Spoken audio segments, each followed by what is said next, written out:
از مرگی پدر اور دلم پر دلم گریم به مثال طفل گوهر دلم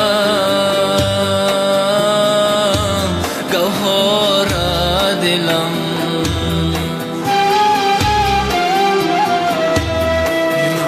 مثال طفل گوهر دلم گوهر دلم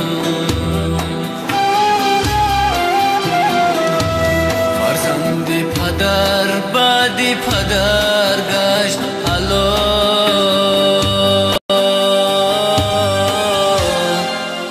در کشور دور روز آوار دلم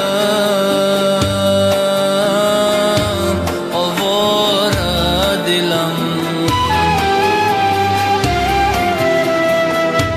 در کشور دور روز آوار دلم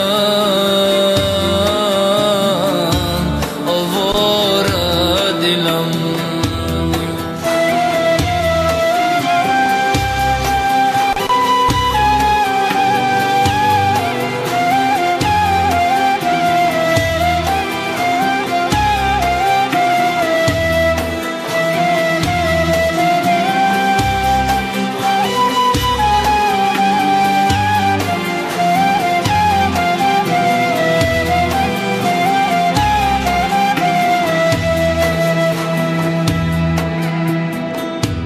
فرزندی پدر سوی پدر رفت بخواب خوش داری دو ابروی پدر رفت و بخواب خوش داری دو ابروی پدر رفت و بخواب چون برفی سفیدی کن چون شیر و پنیر در خاطرش موی پدر بخواه در خاطرش موی پدر بخواه که فرزندی پدر رفت و نگشت از دل خواب با جیگری پاره پاره با سینه چاق فرزندی پدر با مولی خم کرده خویش یک خانه نو خرید در منزل خواب در فکری خیالی هر دویش مادری جان خونه خورد و نمه خورد کائنات خونه خورد و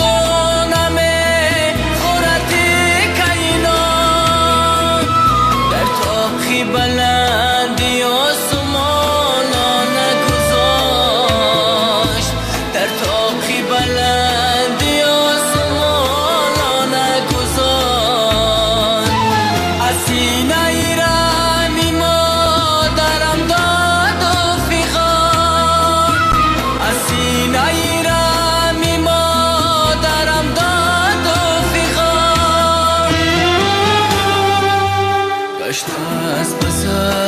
مرگی پدر اور